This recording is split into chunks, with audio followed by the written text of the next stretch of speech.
Most people thought it was impossible, even reckless. A wild bobcat could never be raised in a home. But there was a man in Montana who raised a bobcat like a family member in his home for 17 years. Tom Mitchell Hayes wasn't a wildlife expert or veterinarian, just a retired carpenter with calloused hands and a promise he couldn't break. For 17 years, through sleepless nights, shredded furniture, and moments that nearly broke him, he kept his promise to a bobcat kitten pulled from a fur farm cage. Despite warnings from wildlife experts that bobcats could never be tamed, and that this was a disaster waiting to happen, Tom proved them all wrong, with a life worth saving and a companion worth the impossible. Before we start, hit the like button and make sure to subscribe if you haven't, and hit that notification bell so that you won't miss any new stories. The autumn wind cut sharp through the Flathead Valley as Tom Mitchell Hayes, retired carpenter, former mechanic, and lifelong Montanan, guided his old pickup along the two-lane road outside Kalispell. He had taken this route countless times in his 50 years, the air rich with the resinous scent of lodgepole pines and the tang of the Flathead River. On that October morning, the aspens burned gold against the evergreens, and yet he found himself slowing when a weathered sign flashed past. Mountain View Fur Farm. Premium pelts. Visitors welcome. Most people in town pretended the farm didn't exist. It was easier not to think about wire cages and animals reduced to inventory numbers. Tom had always said the same. He respected the wild and believed in leaving it be.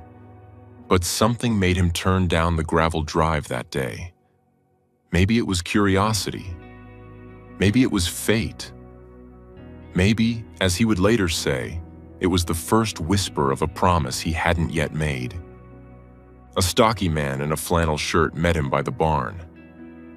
"We're not a petting zoo," the owner, Earl Hutchinson, grunted. "You break it, you buy it."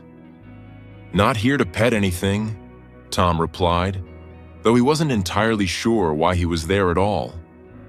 Earl shrugged and gestured him through. The smell hit Tom first, musky and metallic and wrong.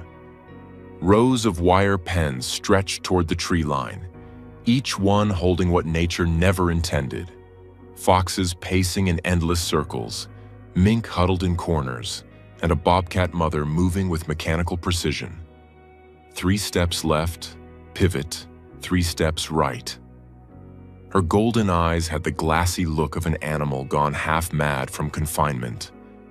At her belly huddled 4 tiny kittens, their coats still fuzzy with newborn down. One of them, smaller than his siblings with a faint white blaze on his chest, struggled to compete for milk. His paw, no bigger than a thumbnail, pushed weakly against his mother's fur. In that instant, Tom felt something ignite in his chest. It wasn't pity exactly. He had seen enough of the world to know that pity was useless. It was something fiercer, the sense that a life was being measured out in dollars and ounces when it should have been measured in sunsets and scent trails. "That runt probably won't make it anyway," Earl said when he followed Tom's gaze. "Happens sometimes. Nature's way." But this wasn't nature. This was commerce. Tom heard his own voice before his mind caught up. What if someone wanted to take one home? Legally, I mean. Earl barked a laugh. "A bobcat? You'd need a controlled exotic wildlife permit, states strict, inspections, protocols, fences up to the sky, and even if you got one, they're wild animals. They don't make pets." Fairy tale thinking. That night, Tom tossed and turned. The image of the kitten's tiny paw reaching through the wire seared onto the backs of his eyelids. His cabin, filled with the smell of pine shavings and the creak of old floorboards, had never felt emptier. 3 years earlier, his wife, Martha, had died after a brief illness. He'd thrown himself into work and repair jobs to dull the ache, but loneliness seeped in like Montana cold. On impulse, he sat down at his computer and typed, "Montana Controlled Exotic Wildlife Permit." The state's website was plain and bureaucratic. It spelled out requirements in blunt language. A $25 application fee, a full environmental assessment, secure enclosures with 8-foot fences and overhangs, double gates and locks, emergency plans, and an on-site inspection. It listed the animals classified as controlled, bobcats among them, and stated in bold that possession was a privilege, not a right. Tom printed the packet. As dawn seeped through the kitchen curtains, he sorted requirements into piles: fencing catalogs, permit applications, veterinary contacts. His daughter, Sarah, stopped by later that morning and stared at the stacks. "You're not serious," she said. "Dad, you can't be serious. A bobcat? In town? You're a mechanic, not a zookeeper." "Not in town," Tom corrected. "On my property. 5 acres is plenty for a proper enclosure. There's a kitten out there that won't live to see spring unless someone does something." Sarah raked a hand through her hair, exasperated and concerned. "This is crazy. People will think you've lost it." Tom glanced at the dog-eared photograph of Martha on the fridge and shrugged. "Maybe I have. Maybe that's exactly why I need to do this." For 6 weeks, his quiet life was upended. He poured his savings into heavy-gauge mesh and sturdy posts, dug trenches for concrete footings, and built a fortress in his back pasture. He drafted safety protocols, learning about bobcat diet, zoonotic diseases, enrichment activities, and emergency procedures. He spoke with wildlife rehabilitators, veterinarians, and state biologists, absorbing their advice with the doggedness of a man who had spent his life making things square and level. Neighbors peered over fences and shook their heads. Margaret Whitfield, who had shared Thanksgiving pies with the Hayes family for decades, finally confronted him one evening. "Tom Morrison Mitchell Hayes, have you gone mad?" she demanded. "Whatever you're doing back there, folks are talking." Tom wiped sweat from his brow and leaned on his shovel. "Maybe, but I reckon if something keeps you up at night, if it makes you build fences and read manuals until your eyes hurt, maybe it deserves the effort." When the inspector from Montana Fish, Wildlife and Parks arrived, Tom's heart pounded like he was 20 again. James Rodriguez, a lean man with kind eyes and a clipboard, walked the perimeter, tugged on wire, checked welds, and tested locks. He paged through Tom's emergency response plan, noting evacuation routes and veterinary contacts. "Why a bobcat, Mr. Hayes?" he finally asked. "Most people apply for something easier. Parrots, tortoises, hedgehogs." Tom didn't tell him about Martha or the hollow feeling that had settled into his chest since she died. He told him about the fur farm and the white-blazed kittens scraping at the wire. "If I don't try, that life ends in a coat sleeve. I can't unsee that." James stared at him for a long moment, then nodded and signed. 2 weeks later, an envelope arrived. Permit approved. Earl nearly dropped his cigarette when Tom returned to the farm with the permit in hand. "You were serious," he muttered, though he still looked vaguely amused as he accepted payment for the runt, a price he considered profitless for defective merchandise. Tom took the kitten home in a cardboard carrier lined with flannel. The little creature, no larger than a soda can, eyes a cloudy blue, trembled in his palms. "You're safe now," he whispered. "I promise." He named him Cougar, spelling "be damned." The name felt both aspirational and honest, a reminder that the kitten would grow into something powerful and wild. Those first nights were a blur of bottle feedings and frantic worry. Tom warmed milk replacer to precisely 101 degrees Fahrenheit, listening to the microwave beep like a call bell in the small hours. Cougar quickly learned the sound, his mewing growing louder and insistent the moment it chimed.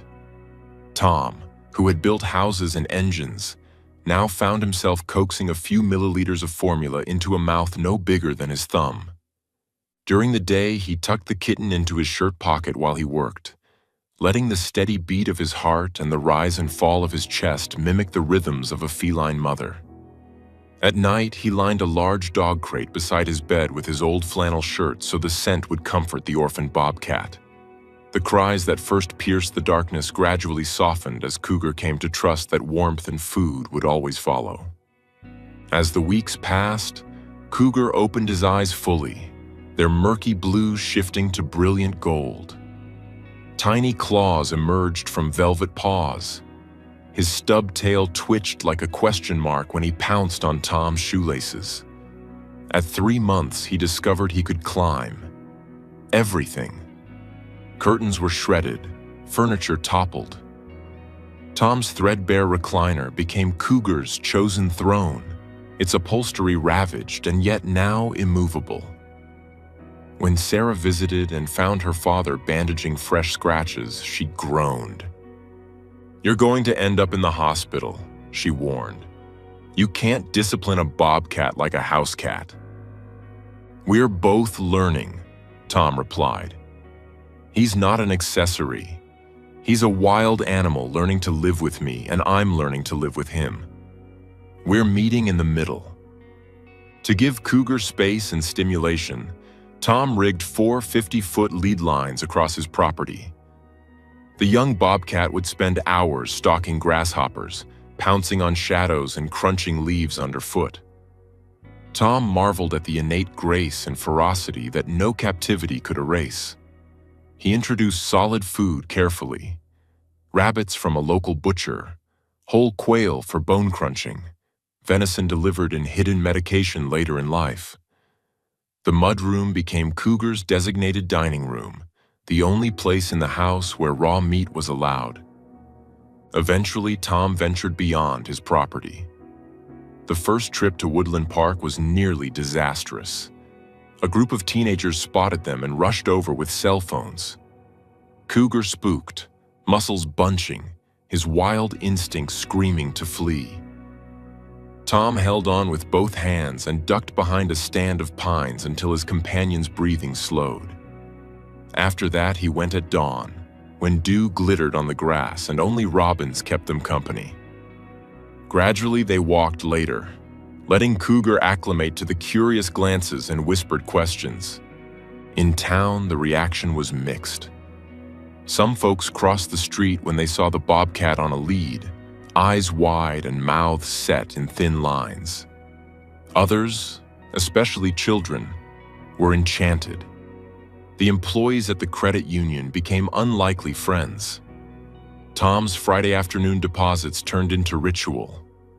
Betty Henderson, the head teller, kept a small dish of goat milk behind the counter. "How's our boy today?" she'd ask as Cougar peered through the open truck window with massive paws on the dashboard. "Ornery as ever," Tom would reply, though his tone belied affection. Cougar never ceased to remind Tom that he was no domesticated cat. He could leap 12 feet from a standstill. He learned to open doorknobs, turn on faucets, and, infuriatingly, steal Tom's reading glasses. He developed preferences: rainbow trout over salmon, naps precisely at 3 p.m., an inexplicable fascination with Tom's crackling weather radio. When Tom read aloud from the paper or from the Jack London novels Martha had loved, Cougar would stretch out and half-close his eyes, purring with a sound that reverberated through the room like a diesel engine. Dr. Patricia Brennan, the veterinarian who treated Cougar's vaccinations and occasional injuries, scolded Tom gently. "You're anthropomorphizing," she said. "He's not a little person. He doesn't understand your stories." "Maybe not the words," Tom conceded. "But he understands tone. He understands trust. That's enough. They navigated illnesses and injuries together. When Cougar was 3, a respiratory infection nearly took him. Tom spent nights on the clinic floor, syringe-feeding water and whispering promises of Glacier National Park trips in the spring. When an off-leash dog charged them on a walk, Cougar positioned himself between Tom and danger, hackles up, tail fluffed to twice its size. Tom felt both humbled and fiercely protective. Who, he wondered, was saving whom? Years rolled by, each marked in the journal Tom kept with carpenter's precision. Pages held feeding schedules and weight charts alongside personal reflections. August 15th. Cougar learned to play hide-and-seek today. I'm not sure who taught whom. December 2nd.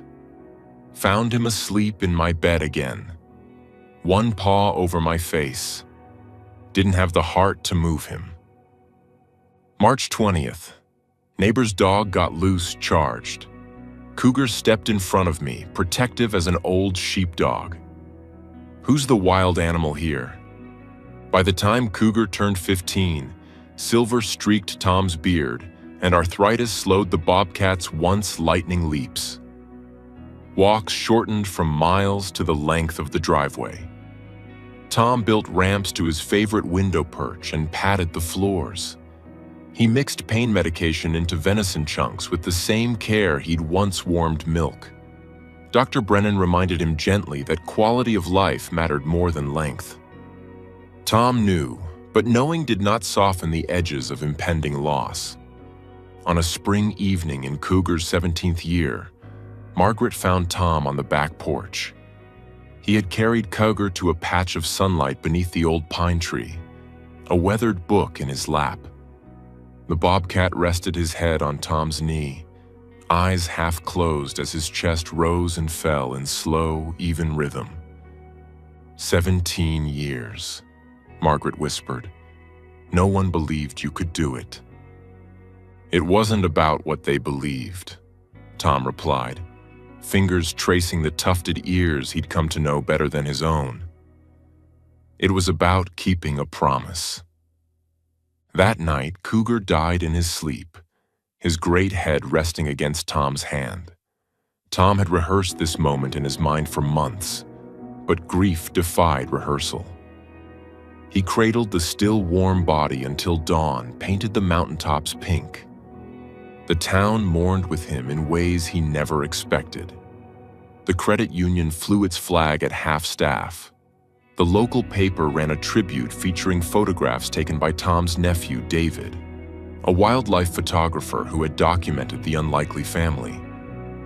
Children left drawings of bobcats at Tom's gate. Sarah, who had once called him crazy, helped him bury Cougar beneath the pine where he had loved to sharpen his claws. The marker read simply, Cougar, wild at heart, loved by choice. 17 years of impossible made possible. In the months that followed, Tom walked the paths they had walked together, feeling an absence like a missing limb.